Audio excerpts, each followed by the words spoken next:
Fala galera do YouTube, aqui quem fala é Jefferson Romaniuk e hoje nós vamos dar início a uma nova série de vídeos, não muito longos, 3, 4 no máximo vídeos, tratando artigo por artigo da nova lei de abuso de autoridade.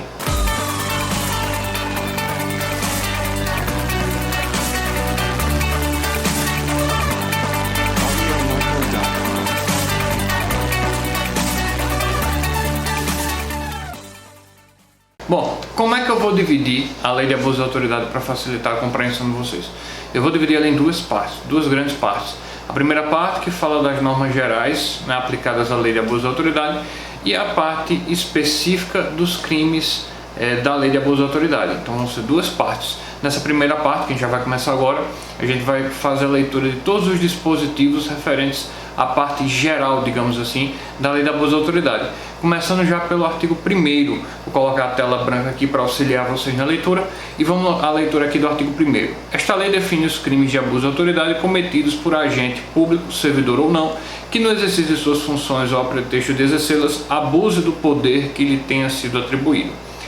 Aqui, nesse artigo 1º, logo no caput, já fica caracterizado aqui a quem se aplica a lei de abuso de autoridade e em que situações, porque a lei ela expressa aqui quando fala agente público e fala também no exercício de suas funções ou a pretexto de exercê-las.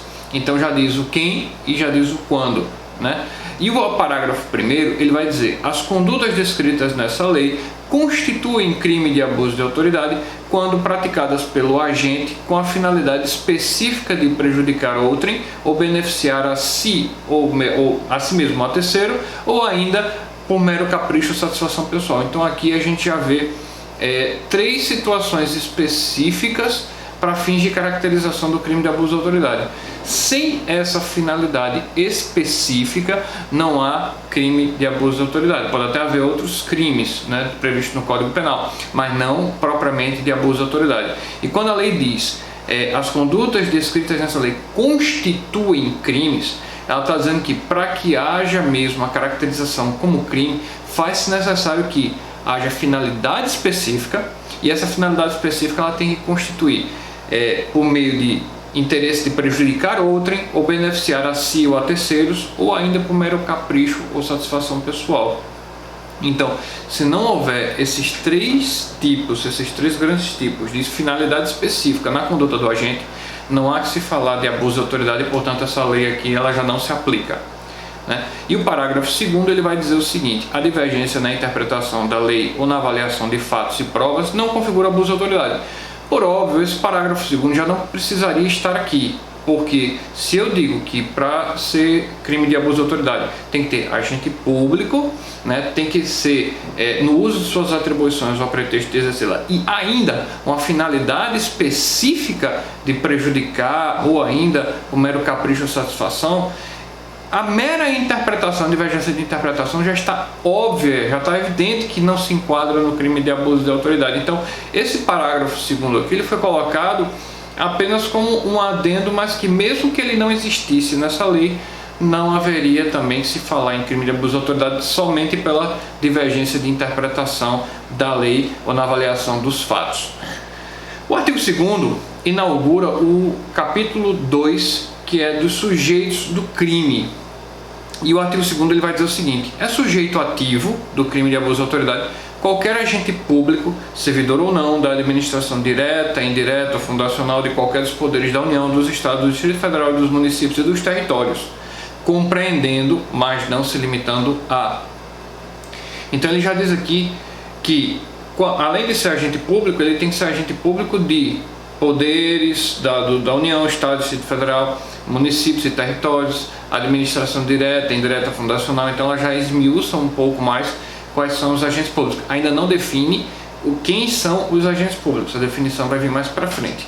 Mas aí ela vem e traz aqui, compreendendo, mas não se limitando a, e traz um rol de 6 incisos que fala que servidor, membro do Legislativo, Executivo, Judiciário, Ministério Público, Tribunal e Conselho de Contas. Mas esses incisos aqui, esses 6 incisos, são meramente exemplificativos, porque a própria lei diz compreendendo, mas não se limitando a. Então são incisos que estão postos aqui, mas que outros agentes, que não esses aqui arrolados nos incisos 1 a 6 podem incorrer também em crime de abuso de autoridade. E por fim, o parágrafo único, encerrando o capítulo 2 do surgência do crime, vai dizer o seguinte: reputa-se agente público para os efeitos desta lei todo aquele que exerce, ainda que transitoriamente ou sem remuneração, por eleição, nomeação, designação, contratação ou qualquer outra forma de investidura ou vínculo, mandato, cargo, emprego, função em órgão ou entidade abrangidas pelo caput desse artigo. Esse dispositivo aqui, o parágrafo único do artigo 2º da Lei de Crime de Abuso de Autoridade, ele possui a mesma redação do artigo 2º da Lei de Improbidade Administrativa. Então, foi um dispositivo totalmente inspirado na Lei de Improbidade Administrativa. E é bom vocês terem isso em mente, principalmente numa prova dissertativa de concurso, para demonstrar o seu conhecimento, demonstrar que você sabe que o conceito de agente público retirado pela Lei de Abuso de Autoridade é o mesmo conceito de agente público da Lei de Improbidade Administrativa. E aí a gente encerra o capítulo 2º e vamos para o capítulo 3º, que é da ação penal.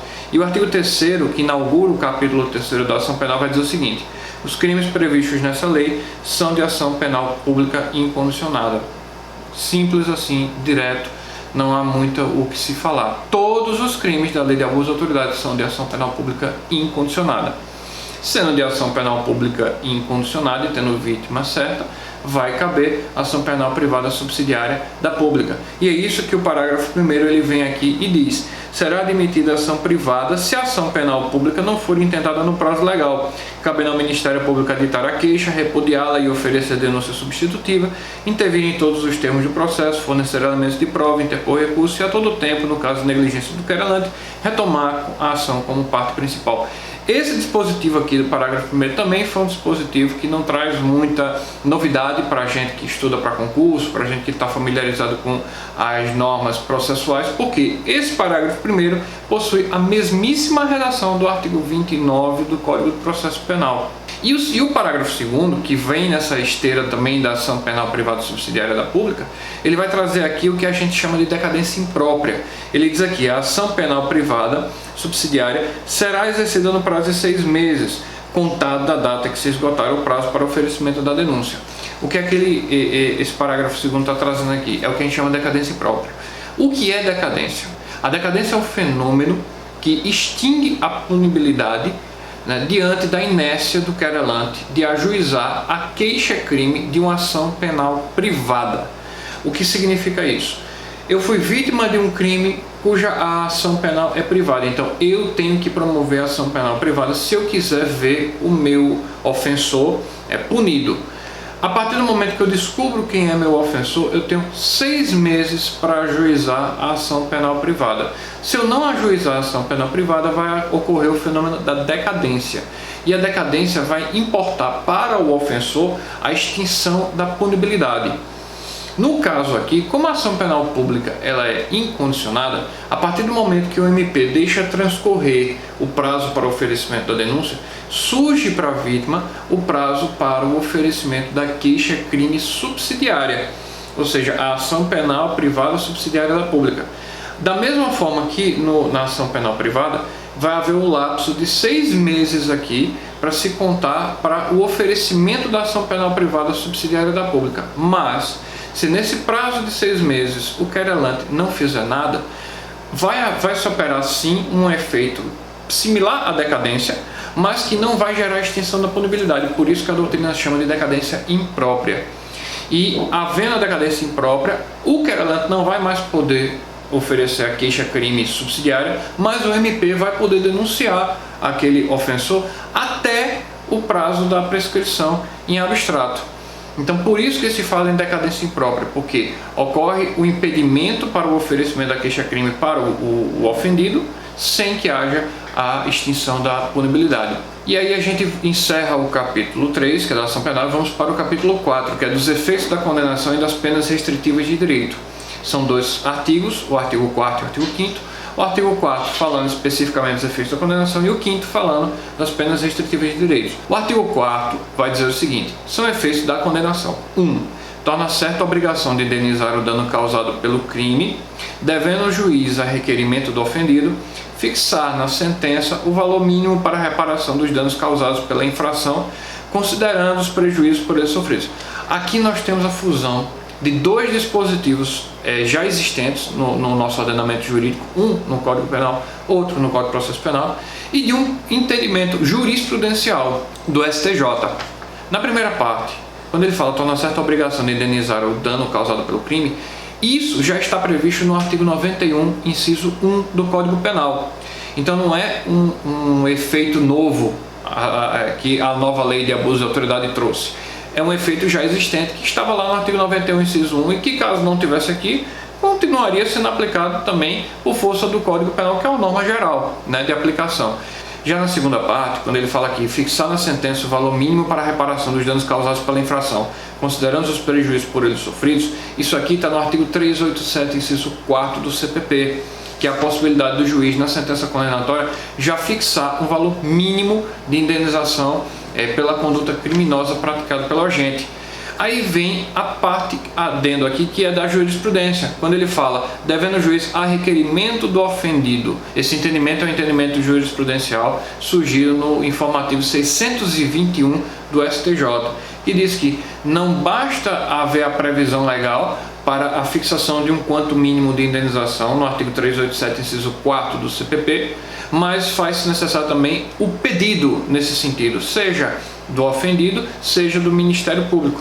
Tem que haver um pedido expresso. Então, por isso, houve já na Lei de Abuso de Autoridade aqui, na 13869, a inserção desse dispositivo aqui, dessa fala de a requerimento do ofendido, justamente fazendo a adequação da lei ao entendimento jurisprudencial do STJ. O inciso 2 vai dizer aqui, a inabilitação para o exercício de cargo, mandato ou função pública pelo período de 1 a 5 anos. Esse dispositivo ele já tinha na antiga Lei de Abuso de Autoridade, a Lei 4898 de 65.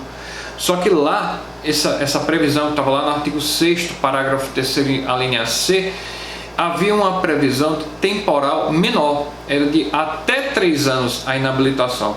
A nova Lei de Abuso de Autoridade, a 13.869 de 2019, ela trouxe um incremento ampliando esse prazo de até 3 anos para 1 a 5 anos. E por fim, o inciso 3º do artigo 4º vai dizer o seguinte, a perda do cargo, do mandato ou da função pública. Também não é um efeito novo, já estava previsto lá no artigo 92, inciso 1 do Código Penal, e caso não estivesse previsto aqui na nova Lei de Abuso de Autoridade, continuaria sendo aplicado por força do próprio Código Penal. O parágrafo único do artigo 4º vai dizer o seguinte, os efeitos previstos nos incisos 2 e 3 do caput desse artigo são condicionados à ocorrência de reincidência em crime de abuso de autoridade e não são automáticos, devendo ser declarados motivadamente na sentença. O parágrafo único ele trouxe aqui dois entendimentos, um novo e um já previsto no Código Penal. O novo é, para você aplicar a pena de inabilitação para o exercício ou a perda do cargo, que são os incisos 2 e 3, faz-se necessário a reincidência em crime de abuso de autoridade, ou seja, réu primário em crime de abuso de autoridade não vai sofrer esse tipo de efeito da condenação. E o outro entendimento trazido pelo parágrafo único é um entendimento também já consolidado no nosso ordenamento jurídico, que já estava lá no artigo 92, parágrafo único do Código Penal, que é justamente que os efeitos da condenação eles não são automáticos, precisam ser expressamente previstos pela decisão judicial, pelo dispositivo da sentença penal condenatória. O artigo 5º, que trata das penas restritivas de direito, vai dizer o seguinte, as penas restritivas de direito substitutivas das privativas de liberdade previstas nessa lei são 1. Prestação de serviço à comunidade ou entidades públicas e 2. Suspensão do exercício do cargo, da função ou do mandato pelo prazo de 1 a 6 meses com perda do vencimento ou das vantagens. Então, também não há grandes dificuldades sobre as penas restritivas de direito. A lei só traz duas, né? Prestação de serviço à comunidade e suspensão da função com perda da remuneração de 1 a 6 meses. O parágrafo único traz um dispositivo bem simples que diz que as penas restritivas de direito podem ser aplicadas autônoma ou cumulativamente, ou seja, aplica a suspensão de serviço ou a suspensão ou os dois juntos. Então não há muito que se discutir sobre isso. E por fim, já inaugurando aqui o capítulo 5, que é das sanções de natureza civil e administrativa, o artigo 6 da nova Lei de Abuso de Autoridade vai dizer o seguinte, as penas previstas nessa lei serão aplicadas independentemente das sanções de natureza civil ou administrativa cabíveis. Isso aqui já demonstra aqui a independência das instâncias. A aplicação penal ela independe do resultado preteritamente ocorrido na esfera administrativa ou civil. As instâncias elas são independentes. O parágrafo único vai dizer: as notícias de crime previstas nessa lei que descrevem falta funcional serão informadas às autoridades competentes com vistas à apuração. Esse parágrafo único não está dizendo nada mais do que um dever funcional do servidor público que se depara com uma situação de falta funcional. Havendo a apuração por um servidor de que um determinado fato configura falta funcional, é dever dele comunicar à autoridade administrativa para fins de apuração dessa falta funcional. O artigo 7º, que é um pouco parecido com o artigo 6º, mas a gente vai ver que não diz a mesma coisa, ele vai dizer o seguinte: a responsabilidade civil e administrativa são independentes da criminal, não se podendo mais questionar sobre a existência ou a autoria do fato quando essas questões tenham sido decididas no juízo criminal. Ele começa dizendo mais ou menos o que diz o artigo 6º. São independentes. As instâncias administrativa, civil e penal elas são independentes entre si. Só que, além delas serem independentes, existe aí uma prevalência quanto à autoria e quanto ao fato em relação à esfera penal. Uma vez que a esfera penal decida e caracterize a autoria e o fato, ou seja, diga de fato o que está descrito aqui aconteceu e quem praticou esse ato foi o servidor fulano, isso vai vincular a esfera administrativa e civil. Uma observação se faz muito importante nesse caso aqui, porque antes o enunciado 6 da CGU dizia que a demissão de servidor público pela prática de falta funcional que correspondesse a crime contra a administração pública ficaria condicionada à superveniência de uma sentença penal condenatória. O que é que isso quer dizer? Que antigamente a CGU editou esse enunciado número 6 dizendo que, diante de um fato que configurasse crime contra a administração pública e ao mesmo tempo uma falta funcional, o processo administrativo ficaria aguardando o desfecho do processo penal, para só depois do desfecho, com a sentença penal condenatória transitada em julgado, haver a aplicação da sanção administrativa àquele servidor. Esse enunciado 6, ele até foi recepcionado inicialmente pelo mandado de segurança 9973 do STJ, que dizia o seguinte: olha, quando o fato for correspondente a uma falta funcional e a um crime contra a administração, de fato o processo administrativo ele fica suspenso. Mas quando o crime não for correlacionado a um crime contra a administração, for crime de outra natureza, o processo administrativo ele pode continuar tramitando normalmente, havendo a independência aí das instâncias. Só que posteriormente a jurisprudência do STJ foi modificada no recurso em mandado de segurança 51.791, em que ele diz que não havia mais essa necessidade. Sempre que a demissão de um servidor estivesse relacionada a um crime contra a administração, não haveria mais a necessidade de suspender o processo administrativo aguardando o desfecho na seara penal.